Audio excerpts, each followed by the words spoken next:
등산 좋아하시는 분들이 계시는지 모르겠습니다. 저는 등산을 그렇게 별로 썩 좋아하지는 않는데, 등산 좋아하시는 분들에게 왜 산에 이렇게 올라가느냐고, 요즘 같은 이 폭염 속에서도 등산하는 분들이 계시더라고요. 근데 왜 힘들게 이렇게 등산하느냐고, 왜 산에 오르냐고 물으면 뭐라고 대답합니까?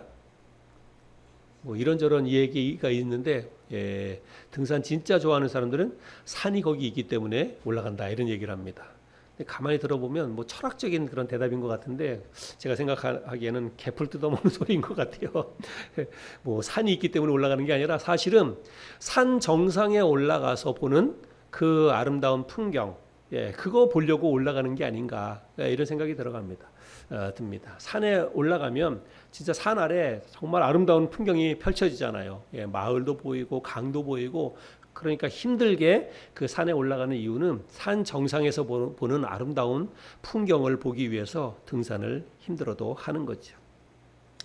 그러나 그 누구도 그 아름다운 산 정상에서 펼쳐지는 그 풍경에 취해서 거기에 오랫동안 머물러 있을 수 없다는 것입니다. 해 지기 전에 다 내려와야 돼요. 아무리 좋은 풍경이 펼쳐진다 할지라도 여러분, 거기에 오래 머물러 있을 수 없습니다. 해가 지기 전에 서둘러 내려와야 하는 거죠. 그리고 산 아래로 내려오면 산 정상에서 보고 느꼈던 그 아름답고 황홀한 광경과는 너무나 동떨어진 현실 세계를 마주하게 됩니다. 우리 인생도, 우리의 신앙생활도 그와 같지 않은가, 이런 생각을 해보게 됩니다. 우리는 삶에서 늘 하나님의 은혜와 축복을 기대합니다. 또 성공과 행복만 우리의 삶에 있었으면 좋겠다, 그런 생각을 하면서 살아가지요. 그런데 가만히 보면 어쩌면 하나님의 은혜와 축복은 잠깐인 것 같아요. 또 성공과 행복보다는 우리의 삶에 실패와 고난과 시련과 역경이 훨씬 더 많은 것 같습니다. 이게 우리의 현실이지 않은가, 이런 생각을 해보게 됩니다. 우리가 지난주에 주님이 베드로와 야고보와 요한을 데리고 산 위에 오르신 이야기를 살펴보았죠. 예수님께서 왜 제자 셋을 데리고 산 위에 올라가셨다고 말씀드렸나요? 네, 기도하시기 위해서 산 위로 올라가셨습니다. 그리고 예수님께서 기도하시고 난 이후에 마치 천사처럼 용모가 변했다, 성경은 그렇게 말하고 있죠. 그래서 사람들이 예수님이 올라간 이 산을 변화산이다, 이렇게 이름을 붙이기도 하고 그랬습니다. 그런데 더 놀라운 것은 기도하고 난 다음에 예수님의 용모가 그렇게 천사처럼 변한 것만 놀랄 일이 아니라 옆에 누가 있었다는 거예요? 모세와 엘리야가 실제로 나타나서 예수님과 함께 대화를 나눴다는 것입니다. 모세는 예수님보다 1400년 전 사람이라 그랬고, 엘리야는 850년 전 사람이라 그랬습니다. 그 죽어서 다 이미 흙이 되어버린 그 사람들이 어떻게 다시 나타나가지고 예수님과 이야기를 나눌 수 있었겠습니까? 우리가 그거는 잘 설명할 방법이 없어요. 그러나 분명한 건 성경이 그렇게 기록하고 있으니까 우리는 사실로 믿는 거죠. 아무튼 베드로가 갑자기 잠결에 눈을 떠서 보니까 예수님의 모습은 마치 천사처럼 광채가 나죠. 그 옆에 모세와 엘리야가 서서 서로 대화를 나누고 있는 거예요. 그 베드로가 너무나 환상적인 그 모습을 보고 뭐라고 얘기합니까? 주님, 여기가 좋사오니 여기 초막 셋을 짓고 우리가 그냥 여기서 눌러 삽시다. 산 아래 내려가지 말고 여기에 그냥 삽시다, 이렇게 이야기를 하죠. 베드로가 주님께 그렇게 말했던 것은 순간적으로 그 모습이 너무나 환상적이고 너무나 영광스럽기 때문이기도 하겠지만, 아마도 베드로의 마음속에는 어쩌면 산 아래의 현실로 돌아가고 싶지 않은 그 이유도 있었을 거다, 저는 그렇게 생각을 합니다. 여러분, 산 아래의 현실은 무엇입니까? 얼마 전까지만 하더라도 그 아래에서는 정말 매일 사람들에 치여서 제자들이 밥 먹을 겨를도 없었어요. 예수님이 가시는 곳에 제자들이 함께 따라다니다 보니까 사람들이 얼마나 많이 쫓아다니든지 늘 그 병든 사람들, 귀신 들린 사람들, 이런 사람들 도와주고 또 치료해주고 그러느냐고 밥 먹을 겨를이 없는 거예요. 그 일이 정말 하나님의 영광을 드러내는 복된 일이긴 하지만 신체적으로 정신적으로 얼마나 또 많이 시달림을 받는 그런 일입니까? 그리고 로마의 관리는 물론이고 같은 동족이었던 대제사장들과 서기관과 바리새인들의 이 따가운 눈초리가 이제는 점점 더 위협적으로 살기가 있는 그런 위협적인 눈초리로 바뀌게 됩니다. 그래서 언제 그들에게 정말 이렇게 핍박이 다가올지 모르는 그런 현실 속에서 그들이 살고 있었다는 거예요. 그래서 베드로뿐만이 아니라 야고보와 요한 이 세 제자들 그리고 산 아래에 있는 이 모든 이 제자들이 그 산 아래서 펼쳐지고 있는 현실이 어쩌면 너무나 버겁기도 하고 힘들었을 것이다 그런 생각을 하게 됩니다.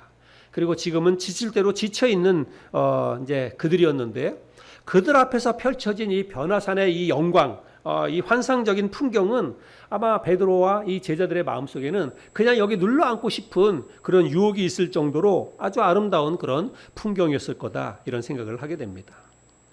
그러나 그럴 수 없지요. 해가 지기 전에 산 아래로 다시 내려와야 합니다. 왜냐하면 주님과 제자들이 머물러 있어야 할 곳은 그 아무도 없는 산 정상 위가 아니라 사람들이 북적이는 이 산 아래 마을이기 때문에 그렇다는 것이죠. 그래서 주님과 함께 다시 산 아래 마을로 내려옵니다. 그리고 산 아래 마을로 내려오자마자 역시 산 아래의 이 현실은 아주 팍팍한 그런 현실이 펼쳐지게 됩니다. 산 아래에 내려오자마자 어떤 일이 일어나게 되냐면 한 아버지가 달려와서 귀신 들린 자기 아들을 고쳐달라고 또 간청합니다. 늘 있었던 그런 일들이 또다시 펼쳐지게 되는 거죠. 37절부터 39절까지인데 제가 한번 읽어보겠습니다. 이튿날 산에서 내려오시니 큰 무리가 맞을세 무리 중에 한 사람이 소리질러 이르되 선생님 청컨대 내 아들을 돌보아 주옵소서 이는 내 외아들이니이다. 귀신이 그를 잡아 갑자기 부르짖게 하고 경련을 일으켜 거품을 흘리게 하며 몹시 상하게 하고야 겨우 떠나가나이다. 그래서 귀신 들린 자기 외아들을 고쳐달라고 아버지가 아이를 들쳤고 뛰어왔다는 것입니다. 우리는 우리의 가정이나 우리 주변에서 이런 일을 겪지 않는 것에 대해서 여러분 감사할 수 있어야 됩니다. 근데 실제로 귀신 들린 사람 때문에 고생하는 사람들의 이야기를 저는 종종 듣습니다. 우리 꼭 뭐 귀신 들렸다 이렇게 표현하기는 조금 어려움이 있기도 하지만 우리 제주도에 사는 우리 그 자매님 그 같은 경우도 그 딸이 저승사자를 이렇게 자주 본답니다. 집에서 실제로 그냥 눈앞에 이렇게 저승사자가 왔다 갔다 하고 거울로 보면 저승사자가 쓱 지나가고 이런 장면을 본다는 거예요. 그럴 때마다 진짜 머리가 쭈뼛쭈뼛 서고 그런 이제 그러면 또 잠자는 것도 어렵고 이런 일들을 겪게 된다는 것입니다. 그리고 저는 실제로 귀신 들린 사람의 경우를 사역을 하면서 몇 번 보았습니다. 그런데 정말 당사자는 너무너무 고통스러워하는 것을 보게 되고 또 당사자뿐만 아니라 그의 가족들은 얼마나 그런 현실이 얼마나 무섭고 또 고통스럽겠습니까? 이 본문에 등장하는 이 아이의 아버지 또 아이 여러분 생각할 때 얼마나 안타깝습니까? 여러분의 자식 여러분의 아들 그것도 외아들이 귀신이 들려서 불에도 뛰어들고 물에도 뛰어들고 갑자기 그냥 물불을 못 가리는 거예요. 그 귀신이 들려서 귀신이 그렇게 하게 하는 거죠. 그래서 불에도 뛰어들고 갑자기 물에도 뛰어들고 갑자기 거품을 물고 쓰러져 가지고 경련을 일으키고 여러분 이런 그 아들의 모습을 보고 있는 아버지의 그 심정이 여러분 얼마나 괴롭겠습니까?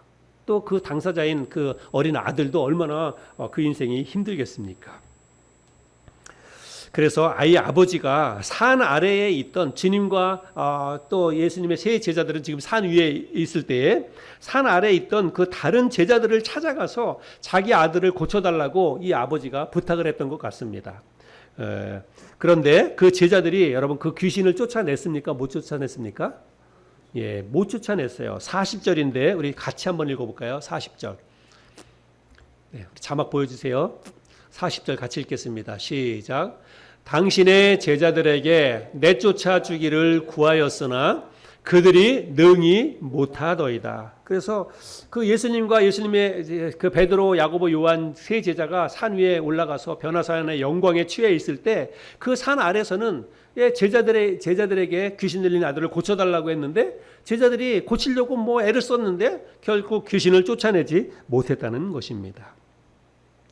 우리는 앞서서 주님이 12제자에게 병 고치는 능력과 귀신을 제어할 능력을 주셔서 실제로 제자들이 마을로 흩어져서 다니면서 많은 병자를 고쳐주고 많은 귀신 들린 사람에게서 그 귀신을 내쫓은 이야기를 우리가 앞에서 살펴보았습니다. 제가 잠깐 한번 또 살펴볼 텐데요. 9장 1절 2절과 6절을 보면 예수께서 12제자를 불러 모으사 모든 귀신을 제어하며 병을 고치는 능력과 권위를 주시고 하나님의 나라를 전파하며 앓는 자를 고치게 하려고 내보내시며 6절입니다. 제자들이 나가 각 마을에 두루다니며 곳곳에 복음을 전하며 병을 고치더라. 그래서 예수님께서 병 고치는 능력과 귀신을 내쫓는 그런 능력을 제자들에게 주셨어요. 그래서 마을로 흩어져서 이제 하나님의 나라 복음을 전하게 하라고 해가지고 가서 복음도 전하지만 병 고치는 그런 능력을 가지고 병도 고치고 귀신도 내어쫓고 이런 일들을 제자들이 했다는 것입니다. 많은 사람들을 그렇게 고쳐 주었습니다.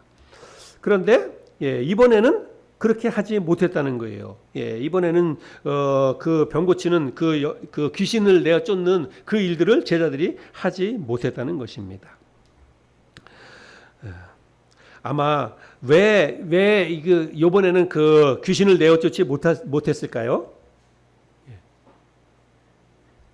주님이 하신 말씀을 통해서 우리가 그 이유를 알 수가 있습니다. 왜 이번에는 제자들이 그 귀신을 내어쫓지 못했는지 주님이 이제 그 이유를 말씀하시는데요. 41절입니다. 우리 41절도 같이 한번 읽어보겠습니다. 시작.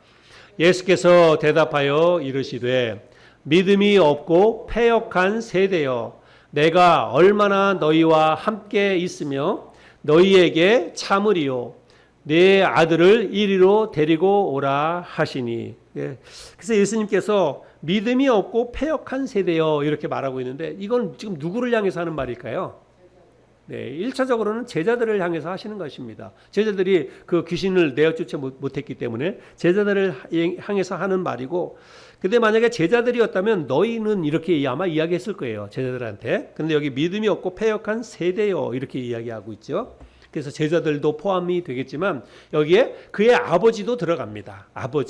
아버지도 자기 아들이 제자들이 아들을 고쳐주실 것이다. 귀신을 내쫓아줄 것이다 라고 하는 믿음이 있었다면 되는데 그 아버지도 그런 믿음이 없었어요. 그래서 우리가 어떤 병든 자를 위해서 기도하고 기도 부탁을 받아서 기도할 때는요. 기도하는 사람, 저도 마찬가지고 목사나 기도해 주는 사람의 믿음도 중요하지만 기도 부탁을 하는 사람도 믿음이 있어야 돼요. 목사님께 기도 부탁하면 이 질병이 나을 것이다. 이 문제가 해결될 것이다. 라고 하는 그런 강한 믿음이 그 사람에게도 있고 또 목사님에게도 있어야 됩니다. 그리고 여기 또 믿음이 없고 패역한 세대여 라고 하는 것은 그곳에 있던 사람들을 포함해서 그 시대의 모든 사람들을 다 포함하는 것입니다.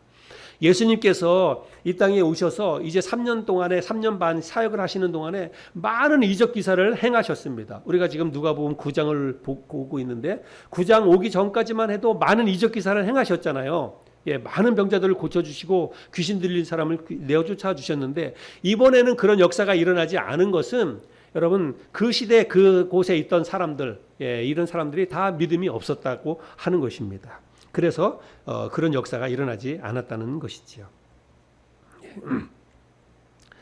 그곳에 있던 제자들이 아마도 하나님의 능력과 하나님의 역사를 믿기보다는 그냥 자기의 힘과 자기의 능력으로 귀신을 내어 쫓으려고 하지 않았을까, 저는 그런 생각을 하게 됩니다. 왜 그러냐면 그 제자들은요 실제로 나가서 귀신을 많이 내쫓았거든요. 병든 사람들을 많이 고쳤어요. 9장 1절 2절 9장 6절에서 그런 일들이 있잖아요. 그래서 동네를 다니면서 그런 일들을 행했어요. 그러니까 지금 여기 이제 귀신 들린 사람의 그 어린아이가 있는데 아마도 그냥 우리가 기도하면 낫겠지 그런 생각을 가지고 지금까지 했으니까 그냥 습관적으로 아마 그렇게 기도하지 않았나 그런 생각을 하게 됩니다. 제가 그렇게 이렇게 생각을 하는 이유는요 근거가 있어요. 이 동일한 사건을 마가복음 9장에서도 기록하고 있는데 그 말씀을 읽어보면 그런 내용을 이해할 수 있습니다. 마가복음 9장 25절부터 29절인데 제가 읽어보겠습니다. 예수께서 무리가 달려와 모이는 것을 보시고 그 더러운 귀신을 꾸짖어 이르시되 말 못하고 못 듣는 귀신아 내가 네게 명하노니 그 아이에게서 나오고 다시 들어가지 말라 하시매 귀신이 소리 지르며 아이로 심히 경련을 일으키게 하고 나가니 그 아이가 죽은 것 같이 되어 많은 사람이 말하기를 죽었다 하나 예수께서 그 손을 잡아 일으키시니 이에 일어서니라. 집에 들어가심에 제자들이 조용히 묻되 우리는 어찌하여 능히 그 귀신을 쫓아내지 못하였나이까. 이르시되 기도 외에 다른 것으로는 이런 종류가 나갈 수 없느니라 하시니라. 제자들이 예수님이 이제 그 아이를 고쳐 주었어요. 귀신을 내어 쫓아 주었습니다. 그러니까 제자들이 조용히 와가지고 예수님께 물어요. 아니 예수님 그런데 왜 우리는 귀신을 이번에는 못 쫓아냈습니까? 그랬더니 예수님 뭐라고 얘기합니까? 기도 외에는 이런 유가 나갈 수 없느니라 이렇게 말합니다. 그러니까 제자들이 하나님 앞에 믿음을 가지고 기도하지 않고 그냥 귀신을 내쫓으려고 했다라고 하는 것을 얼마든지 이 말씀을 통해서 확인해 볼 수 있는 거지요. 그러니까 앞서서 이런 일들이 일어날 때는 진짜 믿음을 가지고 하나님 앞에 아마 기도했을 거예요. 그랬을 때는 기도의 역사로 하나님이 귀신도 내어쫓고 병 고치는 이런 일들이 일어났습니다. 그런데 늘 그렇게 하다가 보니까 이번에는 기도도 하지 않고 그냥 자기들 능력으로 귀신아 나가라. 아마 그렇게 하지 않았을까 이렇게 해요. 생각을 해볼 수 있습니다. 그래서 예수님께서 다시 한번 이런 귀신을 내어 쫓거나 병 고치거나 이런 거 할 때는 너희들의 능력으로 하는 게 아니라 하나님의 능력을 의지하고 하나님 앞에 믿음을 가지고 기도하고 나서 그렇게 해야 한다. 이렇게 지금 가르쳐 주셨다고 저는 생각을 하게 됩니다.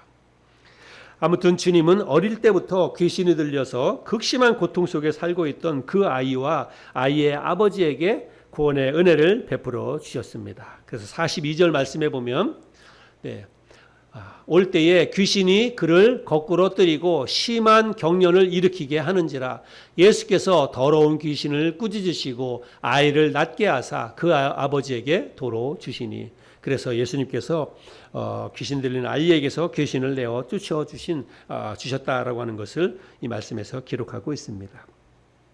성경에는 이 아이와 귀신이 나간 아이와 아이 아버지가 얼마나 기뻐했는지를 기록하고 있지는 않습니다. 그러나 우리는 그 가정에 어떤 일이 있었을지 얼마나 기쁜 일이 있었을지를 우리는 충분히 생각해 볼 수 있습니다. 어렸을 때부터 귀신이 들려서 늘 막 불에도 뛰어들고 물에도 뛰어들고 경련을 일으키면서 거품을 안고 그렇게 살았던 그 아이가 한순간에 예수님의 도우심으로 귀신이 이제 나갔으니까 여러분 얼마나 기뻤겠습니까? 아이도 새 생명을 찾은 것이고 아이의 아버지와 이 가정에도 정말로 말로 표현할 수 없는 큰 기쁨이 그의 가정에 있었을 것입니다. 그런데 이번에도 주님은 그 경사스러운 일이 끝나고 나서 호사다마라고 하는 말이 있듯이 아주 이해하기 힘든 그런 말씀을 제자들에게 또 하십니다. 43절부터 45절인데요. 사람들이 다 하나님의 위엄에 놀라니라. 그들이 다 그 행하시는 모든 일을 놀랍게 여길세 예수께서 제자들에게 이르시되 이 말을 너희 귀에 담아두라. 인자가 장차 사람들의 손에 넘겨지리라 하시되 그들이 이 말씀을 알지 못하니 이는 그들로 깨닫지 못하게 숨긴 바 되었음이라. 또 그들은 이 말씀을 듣기도 두려워하더라. 예수님께서 그 경사스러운 그 한 가정을 살리는 너무나 은혜스럽고 놀라운 일을 하시고 나서 예수님이 제자들에게 뭐라고 이야기하시냐면 인자가 사람들의 손에 넘겨지게 될 것이다 이렇게 말씀을 하십니다. 이 말씀은 당신이 이제 곧 십자가에 죽게 될 것이다 이것을 이야기하신 것이죠. 변화산 위에서의 영광과 환희의 감동이 채 가시지도 않았는데 베드로는 다른 제자들과 함께 산 아래에 내려오자마자 그야말로 치열하고 혹독한 현실을 마주대하게 됩니다. 그뿐만 아니라 주님으로부터 아주 당혹스러운 이 고난의 메시지까지 또 들어야만 했다는 것입니다. 여러분 이게 오늘의 본문의 이야기인데 오늘 이 말씀이 우리에게 시사하는 바는 무엇일까요? 대부분의 사람들이 성공과 행복을 꿈꿉니다. 그리고 성공과 행복을 위해서 달려가지요. 그러나 사실 성공과 행복보다는 실패와 좌절을 경험할 때가 더 많이 있다는 거예요. 그게 우리의 현실이지요. 신앙생활도 마찬가지입니다. 신앙생활 하면서 우리는 늘 하나님의 은혜와 하나님의 축복을 기대하고 또 하나님께 은혜와 복을 달라고 기도할 때가 많이 있습니다. 그런데 정작 우리의 삶에는 은혜와 축복보다는 고난과 시련이 더 많지요. 여러분, 이게 바로 산 아래의 현실이다라고 하는 것이죠. 우리는 오늘 이 본문 말씀을 통해서 우리의 인생과 우리의 신앙생활이 늘 산 위에만 머물러 있을 수 없다는 사실을 깨달아야 합니다. 오히려 산 위의 영광은 잠깐이며 실제로는 더 많은 시간을 산 아래의 현실 세계에서 많은 고난과 어려운 문제들을 감당하며 살아가야 한다는 사실을 우리는 이해해야 합니다. 우리가 지난주부터 살펴본 이 말씀을 한번 복기해 보면 주님이 계속해서 이제 제자들에게 무슨 말씀을 하시냐면 십자가의 죽음에 대해서 이야기합니다. 그리고 고난에 대해서 말씀을 하세요. 이제 본격적으로 십자가의 고난에 대한 이야기를 하십니다.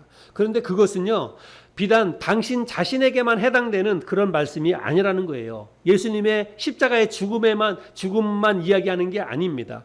당신을 믿고 따르는 제자들의 삶에도 이제부터 본격적인 그야말로 예수님과 함께 다니면 여러분 많은 사람들의 주목을 받고 추앙을 받고 그랬습니다. 왜냐하면 예수님이 여러분 많은 병자들을 고쳐주시고 그리고 오병이어의 기적을 행하시고 그리고 포도주가 떨어져서 정말 어려운 가운데 있던 그 가정의 어떤 혼인 잔치집에서 말씀 한마디로 여러분 물이 포도주로 변하는 이런 기적을 일으키셔서 정말 난처한 상황을 해결해 주시고 그런 일들을 행하시니까 많은 사람들이 예수님을 떠받들고 예수님이 정말 우리가 기다리던 메시아가 아닐까 생각하면서 예수님을 따라다니는 거예요. 그러니까 예수님을 따라다니던 예수님의 제자들도 덩달아 그렇게 사람들로부터 추앙을 받고 그랬다는 것입니다. 그런데 예수님께서는 이제는 그게 다가 아니라는 거예요. 나를 믿고 따라오는 너희들의 삶에 이렇게 사람들로부터 칭찬받고 존경받고 추앙받는 그런 것만 있는 게 아니라 이제 곧 내가 십자가에 달려 인자가 죽게 될 것이다. 그리고 너희들도 이제부터는 너희들의 삶 가운데 고난이 다가오게 될 것이다 라고 말씀하신 거예요. 누구든지 나를 따라오려거든 자기를 부인하고 날마다 자기 십자가를 지고 나를 따를 것이니라, 이런 말씀을 제자들에게 하셨다는 것입니다. 우리 역시 마찬가지입니다.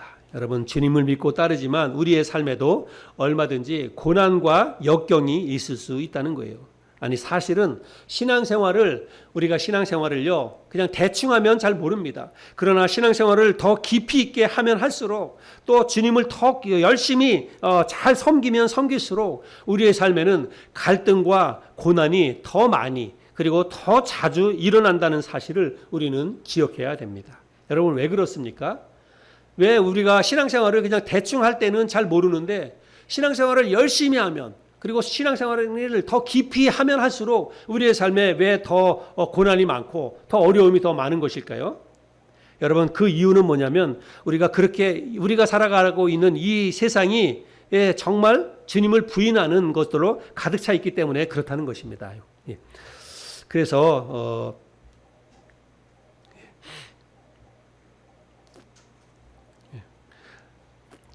이 세상이 주님을 부인하는 것들로 그리고 그리스도인들에 대해서 더 우호적이지 않기 때문에 교회에 대해서 더 그 비판적인 시각들이 더 많기 때문에 우리의 삶에 고난이 더 많다라고 하는 것을 우리는 잘 기억할 필요가 있습니다. 여러분, 존 칼빈, 우리가 그냥 영어식으로는 존 칼빈이라고 그렇게 이야기하고 이분은 프랑스의 종교개혁가이고 장로교를 창시한 장로교의 창시자라고 이렇게 일컫는데 장 칼뱅, 이분이 이런 말씀을 했습니다. 우리 자막을 한번 보여주실까요? 그리스도인의 삶은 매일 자신의 십자가를 지는 삶이다. 고난 없이는 영광도 없고 십자가 없이는 면류관도 없다. 여러분, 잘 한번 생각해 보시길 바랍니다. 그리스도인의 삶은 매일 자신의 십자가를 지는 삶이다. 고난 없이는 영광도 없고 십자가 없이는 면류관도 없다. 우리가 흔히 no pain, no gain 이렇게 이야기하고 있는데 여러분, 수고와 고통이 없이는 얻는 것이 없다, 그런 뜻이죠. 또 독일 루터 교회 목사이자 신학자인 디트리히 본 회퍼라고 하는 분이 또 이런 이야기를 했습니다. 본 회퍼는 고난은 그리스도인과 하나님을 갈라놓는 것이 아니라 오히려 그리스도인을 그리스도의 고난에 동참하게 하여 하나님과 더 깊이 연합하게 만든다. 이런 말을 했습니다. 여러분, 우리의 삶 가운데 고난이 오는 것은 우리 그리스도인들이 우리의 삶 가운데 하나님으로부터 멀어지게, 하나님과 우리 사이를 갈라놓게 하기 위해서 고난이 우리에게 오는 것이 아니라 그 고난에 동참함으로 인해서 우리가 더 하나님 앞에 간절한 마음으로 나아가고 하나님과 더 깊은 관계 속에 들어가게 된다는 사실입니다. 그래서 우리는 산 위의 영광만 추구해서는 안 된다는 것이죠. 늘 하나님의 은혜 속에만 머물려고 하면 안 됩니다. 산 아래로 내려와서 산 아래에서 펼쳐지는 팍팍하고 고된 현실을 견디고 이겨낼 뿐만 아니라 고난도 기꺼이 감당할 수 있어야 한다는 것입니다. 그런데 사실 우리가 편하게 생각하면 신앙생활만큼 편하고 자유로운 게 없습니다. 여러분 그렇죠? 주일날 누가 교회 안 나온다고 해서 여러분 누가 뭐라 합니까? 주일 예배에 참석 안 한다고 해가지고 누가 고발을 합니까? 신고를 합니까? 과태료를 냅니까? 여러분 그런 일이 우리에게 일어나지 않습니다. 그냥 눈치가 좀 보이긴 하지만 여러분 주일 예배 교회 나오고 안 나오고 다 개인의 자유입니다. 내가 원하면 교회에 나와서 예배드리고 내가 원치 않으면 교회 안 나오고 그렇습니다. 요즘은 교회 안 나오는 사람들이 더 많습니다. 여러분 헌금 안 한다고 전도 안 한다고 교회에서 다그치거나 뭐 그런다고 교회에서 출교를 시키거나 뭐 그런 일이 그렇게 합니까? 그렇지 않아요. 교회 헌금 안 한다고 또 교회에서 전도 안 한다고 여러분 교회에서 재적부에서 그 사람을 없애거나 그런 일도 없습니다. 모든 게 다 자유입니다. 신앙의 자유가 있지요. 그러나 여러분 세상에 쉬운 신앙생활 편한 신앙생활은 없다는 사실을 여러분 기억하시길 바랍니다. 여러분 쉽게 신앙생활하려고 편하게 신앙생활하려고 여러분 그런 신앙생활은 없어요. 쉬운 신앙생활은 없습니다. 누구든지 나를 따라오려거든 날마다 자기 십자가를 지고 나를 따를 것이니라. 우리가 신앙생활을 정말 내가 올바른 믿음 안에서 더 신실하게 주님을 섬기고 더 열심히 신앙생활하고 내가 정말 믿음이 자라기를 원한다. 그런 마음으로 신앙생활을 하려면 반드시 우리의 삶 가운데 고난이 따르게 마련입니다. 반드시 우리의 삶 가운데 시련이나 역경이 오게 마련입니다. 왜 그런가 하면 우리가 살아가고 있는 이 모든 세상 속에서 다 하나님을 믿고 다 하나님을 열심히 섬기는 그런 그리스도인들만 이 세상에 있지 않아요. 오히려 그리스도인들은 우리나라만 하더라도 10% 미만입니다. 정말 내 주위에 믿는 사람보다 안 믿는 사람이 더 많아요. 우리의 가정으로만 돌아가도 가족 가운데에서도 다 믿습니까? 가족 중에도 안 믿는 사람이 있잖아요. 그래서 안 믿는 사람들과 함께 더불어 살아가는데 그 속에 여러분 왜 갈등이 없겠습니까? 그 속에서 왜 고난이 없겠습니까? 만약에 우리가 안 믿는 사람들과 함께 더불어 살아가는데도 불구하고 내 삶에 아무런 갈등이 없다. 내 삶에 아무런 고난이 없다. 아무런 방해가 없다. 여러분 그러면 내 믿음이 죽은 거예요. 내 믿음이 죽은 것입니다. 내가 믿음을 가지고 내 신분을 드러내요. 믿지 않는 사람들에게 나는 예수 믿는 사람입니다. 나는 그리스도인입니다. 그렇게 가슴에 명찰을 달고 사람들 앞에 자기 신분을 공개하지요. 나는 예수 믿는 사람입니다. 그래서 나는 주일이면 어떤 일이 있어도 나는 교회 가서 예배드려야 됩니다.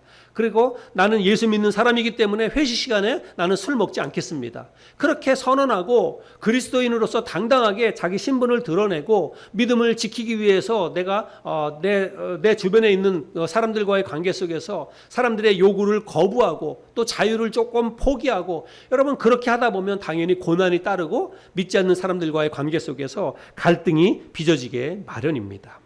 그래서 우리는 그리스도인으로서 당당히 내 자신의 신분을 오픈하고 입술을 열어서 복음을 전해야 합니다. 그게 참된 그리스도인이기 때문에 그래요. 그런데 그렇게 살아가다 보면 반드시 갈등이 일어납니다. 가족 간에도 갈등이 일어나고 부부지간에도 갈등이 일어나고 부모와 자식 간에도 갈등이 빚어집니다. 이 믿음 때문에. 그리고 직장에서도 그런 갈등과 고난이 일어나게 마련입니다. 그러나 여러분 우리는 그 고난을 기꺼이 감수할 수 있어야 한다는 사실입니다.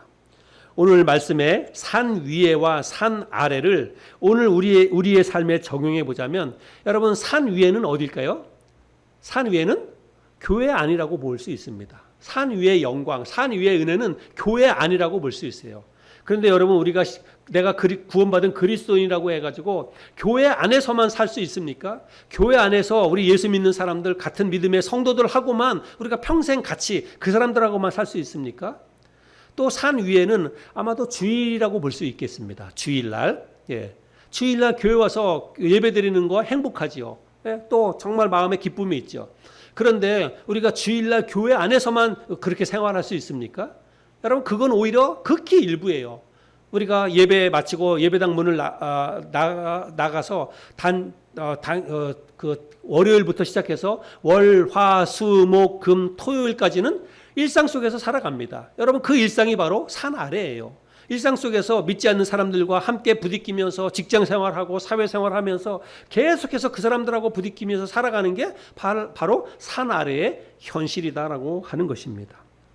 여러분 우리는 산 위의 영광에만 머물 수 없습니다. 산 아래의 현실로 돌아가서 믿지 않는 이 세상 사람들과 함께 부딪히면서 그 속에서 갈등하고 그 속에서 고난을 받고 또 그 사람들로부터 비난과 또 때로는 비웃음과 조롱과 판단과 비난의 대상이 되기도 하고 그렇습니다. 그러나 그 모든 것들을 우리가 기꺼이 감수하고자 하는 그런 마음이 우리에게 있어야 한다는 것입니다. 그것을 기꺼이 감수해 나가는 것이 바로 참된 신앙이기 때문에 그렇다는 것입니다. 산 아래의 현실이 비록 힘들고 고되더라도 여러분 주님이 우리의 든든한 지원군이자 버팀목이라는 사실을 기억하고 기꺼이 고난의 삶에 우리의 자신을 집어넣고 그 속에서 하나님이 주시는 힘과 능력으로 고난과 역경과 시련과 비난과 조롱과 이런 것들을 다 감수하면서 우리의 믿음을 굳건히 지켜나갈 수 있는 저와 여러분이 되었으면 좋겠습니다. 산 위의 은혜와 산 위의 영광도 중요하죠. 그것도 우리가 정말 하나님 앞에 감사해야 하지만 산 아래에서 펼쳐지는 힘들고 어려운 삶에도 우리가 포기하지 말고 또 하나님이 주시는 힘과 능력으로 잘 견디고 이겨내면서 우리의 믿음을 잘 지켜나갈 수 있는 저와 여러분이 되었으면 좋겠습니다.